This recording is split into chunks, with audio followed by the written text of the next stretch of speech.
The words crashed through the microphones. Like a thunderclap, they're nothing but scum. The sentence was sharp, careless, drenched in arrogance.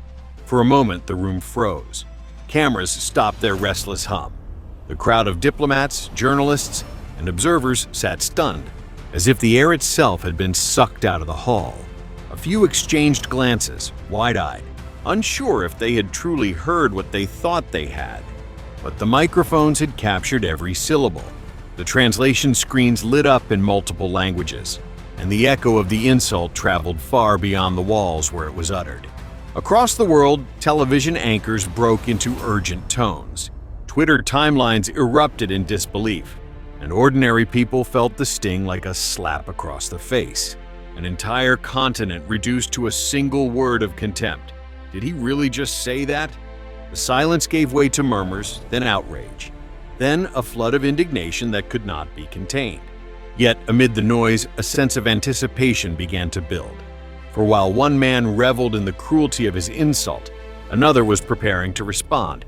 And this response delivered with calm fire and unshakable. Dignity would flip the script in a way no one saw coming. Words like these are never just words. They carry the weight of centuries of ships that once sailed with chains in their hulls, of flags planted on foreign soil, of lives diminished by the arrogance of empire. When a powerful figure dismisses an entire people as scum, it is not a passing insult. It is an echo of colonial disdain, sharpened by a modern megaphone. In Africa, the wound is not abstract. It lives in memory, in the stories of grandparents who endured humiliation, in the quiet determination of a generation refusing to bow. Every syllable of contempt reminds the world why dignity is not negotiable, why respect is not charity but a birthright. And this moment was different. It was not simply about America's leader speaking carelessly. It was about how the world still listens when arrogance is amplified. From Washington's podium, and how that sound collides with the new voices rising across Africa young, defiant, unapologetic. The clash was inevitable, because for every insult hurled across oceans, there is a response waiting in the hearts of those who will not be diminished. And in the heart of Africa, a leader was preparing to deliver an answer that would echo across continents. Donald Trump has never been a stranger to controversy. From the moment he descended that golden escalator and declared his campaign with words that insulted immigrants, the pattern was set. Shock, provoke, bask in the chaos. It was a theater of arrogance, one where the spotlight always seemed to find him, and he reveled in the roar of divided crowds. To his supporters, he played the role of truth-teller, a man unafraid of political correctness. But beneath the bravado was something darker, a reliance on belittling, others to inflate his own image. On the global stage, the contradictions were glaring. Trump spoke of making America great again, yet his greatness always seemed to hinge on degrading someone else. Allies became targets of mockery. Adversaries were reduced to caricatures, and entire nations were dismissed with a sneer. He wielded the podium like a weapon, intoxicated by applause that rewarded cruelty more than substance. To the world's diplomats, it was a spectacle of bluster. To those insulted, it was a reminder of how power without humility can trample dignity. Each remark, whether against immigrants, women, or entire continents, was another brick in the wall of his villainy, a fortress of arrogance built in plain sight. But arrogance is not invincible. It blinds the one who carries it, convincing them they are untouchable, immune to consequence. History shows us that such hubris eventually collides with the immovable force of truth and dignity. And for Donald Trump, that collision was closer than he could imagine. Because arrogance has a way of meeting its reckoning. While Trump was born into gilded privilege, his name emblazoned on towers and casinos, Ibrahim Traore's story began in the red earth of Burkina Faso. No golden escalators, no inheritance, no cheering crowds to cushion his rise. His youth was marked not by indulgence, but by disciplined mornings under the harsh sun, drills that demanded both strength and sacrifice, a military training that forged character long before it forged rank. Where Trump learned the art of spectacle, Traoré learned the art of resilience. He was young, so young that many in the West dismissed him at first. But age can deceive. For Traoré, every year carried the weight of a nation struggling under exploitation, corruption, and the lingering shadows of colonial power.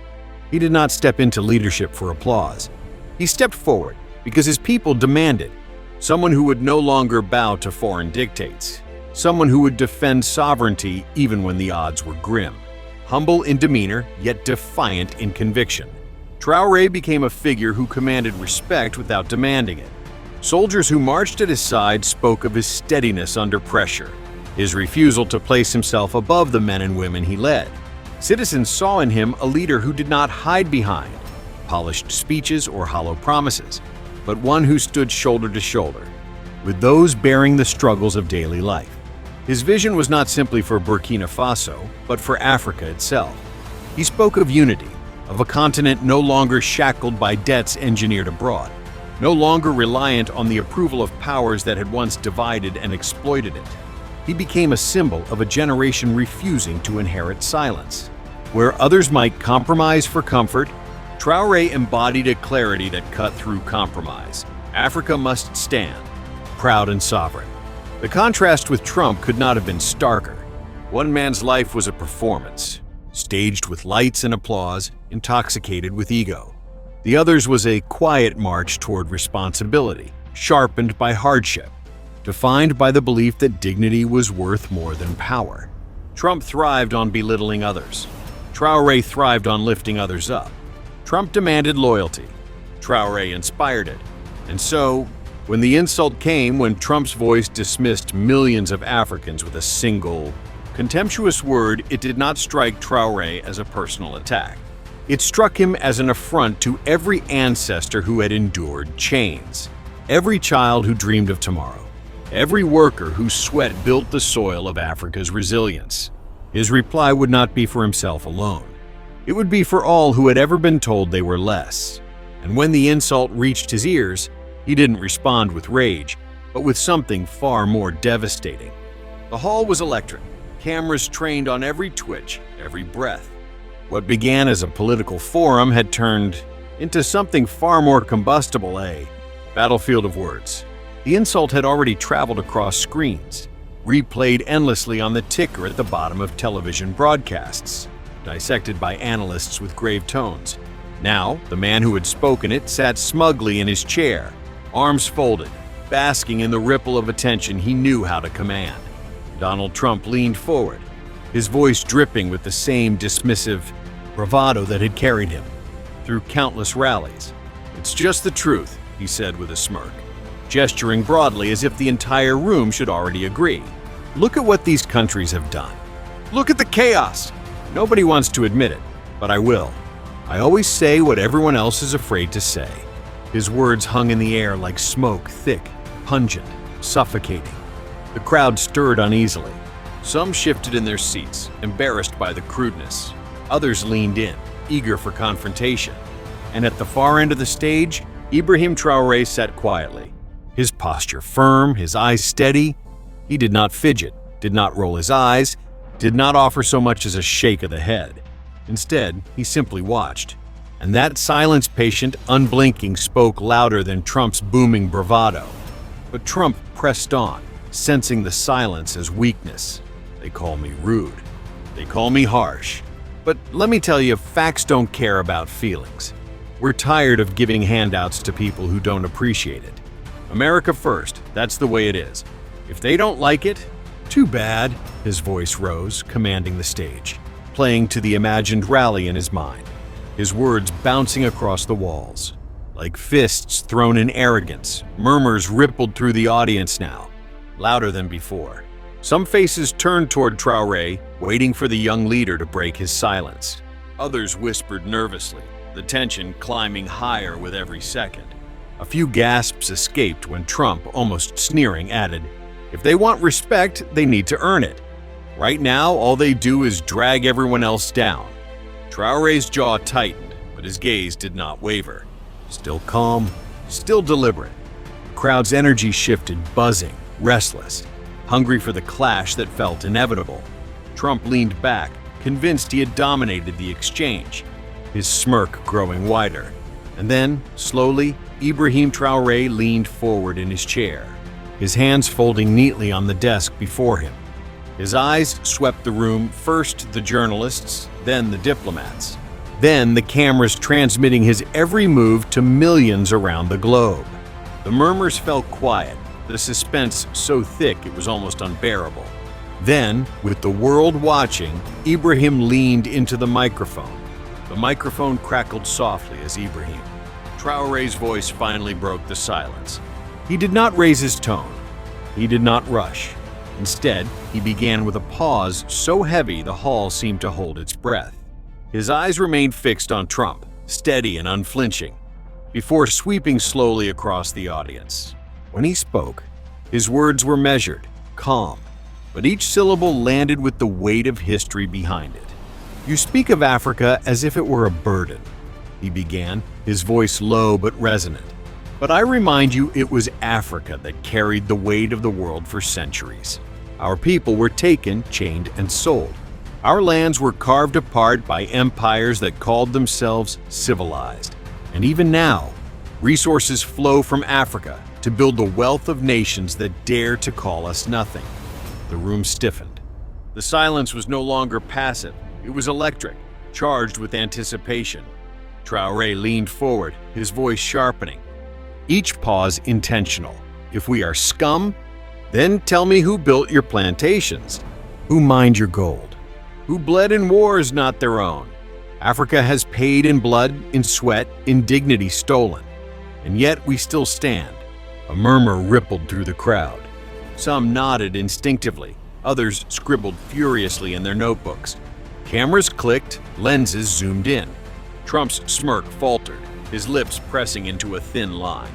Traoré did not stop. His voice grew firmer, his cadence rising like a tide. "You claim we have dragged the world down. But let me ask you, where would the world be without Africa?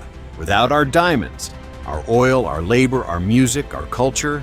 You mock us while your companies strip our soil, while your banks hold our debts, while your governments lecture us about freedom as they exploit our resources." The crowd erupted with a wave of applause, sudden, thunderous. Traoré waited, calm until it subsided. Then he delivered the line that sliced through the hall like a blade. "We are not begging for respect. We are demanding it. Because respect is not given by the arrogant, it is earned by the resilient.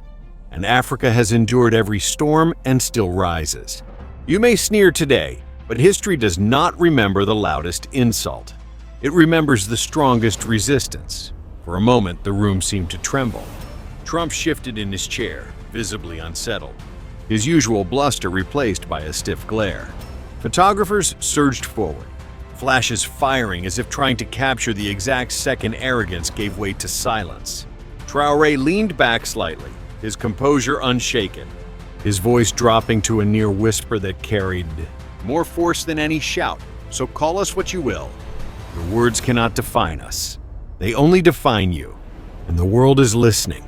The hall erupted applause, cheers, a roar that drowned out every lingering sneer. Trump looked around, bewildered, the stage no longer his. In that moment, the young African leader had not just defended his people, he had dismantled the arrogance before him with the precision of a scalpel and the power of history itself. And what happened next set social media on fire. The hall had barely emptied before the digital storm began. On Twitter, now X, clips of Traoré's takedown spread like wildfire. Within hours, hashtags like Africa Rises, Traoré vs Trump, and Respect Dignity were trending worldwide. Memes appeared in every language, split-screen images of Trump's smirk dissolving into unease beside Traoré's calm defiance, GIFs looping the precise moment the audience erupted. Young Africans flooded timelines with messages of pride. "This is our voice. This is our moment." Commentators scrambled to keep pace. Headlines blared across. International outlets, Burkina Faso's leader silences Trump. With history lesson, dignity over arrogance. The mic drop heard around the world. On television panels, analysts replayed the speech in fragments, dissecting every pause, every phrase. marveling at the poise of a man many in the West had underestimated. In Africa's cities, cheers erupted in cafes and living rooms as people watched on smartphones, sharing the clip again and again like a victory chant. In Trump's camp, however, the response was muted. Some aides forced awkward laughter, others shifted uncomfortably, and still others remained silent altogether, unwilling to acknowledge the sting of a humiliation broadcast to millions. But the ripple went far deeper than memes and headlines. For political analysts, the exchange marked a shift, an undeniable moment when the old narrative of African leaders as passive or submissive was shattered on live television. No longer was Africa just a subject of insult or pity. In Traoré's words, it became an equal force, demanding respect, refusing dismissal. The buzz only grew, reaching university campuses, activist groups, and diaspora communities. Many called it a turning point not just for Burkina Faso, not just for Africa, but for how dignity could confront arrogance anywhere in the world. But beyond the headlines, the moment carried a lesson much deeper than politics. In the days that followed, Ibrahim Traoré's words were replayed not just as a sharp rebuttal, but as a parable of dignity triumphing over arrogance. His calm defiance reminded the world of a universal truth. Power does not equal truth, and loudness does not equal strength. The microphone had amplified Trump's insult, but it was Traoré's integrity that echoed louder, longer, deeper. For generations, arrogance has tried to define others by skin, by origin, by circumstance. But Traoré's response made clear that such contempt crumbles before the quiet force of self-respect. His answer was not crafted for applause. It was forged in the fire of history, the memory of ancestors who endured humiliation yet refused to vanish. And in that moment, every listener could feel it, the undeniable weight of integrity, standing taller than any insult. Across Africa, his words became more than a clapback. They became a declaration, a signal that this is a new era where leaders no longer plead for recognition but claim it, where pride is not hidden but worn as armor. It was not about Burkina Faso alone. It was about a continent rising, about a truth that transcends borders, that no people are scum, no culture disposable, no dignity negotiable. And so the world was left with a simple but searing reminder: arrogance fades, but human dignity endures. Donald Trump's insult was meant to diminish, to humiliate, to reduce millions of people to a word spat out in contempt. But instead, it became the spark that ignited one of the most powerful responses of our time. In Ibrahim Traoré's calm yet devastating counter, the arrogance of insult was stripped bare and replaced with something far greater: dignity, resilience, and unshakable truth. The lesson was brutal, not because it was loud, but because it was undeniable. This was more than a clash of personalities. It was a collision of values. On one side, arrogance and dismissal. On the other, dignity and vision. And in that clash, it was dignity that stood taller, reminding us all that the strength of a people cannot be reduced to a sneer. The world now remembers this moment not as Trump's insult, but as Traoré's answer, an answer that spoke for Africa, for every immigrant, for every community ever demeaned by arrogance, an answer that showed the world the power of truth delivered without fear. And if you believe dignity must always stand taller than hate, share this story. Subscribe, join this movement, and let your voice be part of a chorus that refuses to be silenced. Because the world remembers moments like these when truth speaks and arrogance falls silent.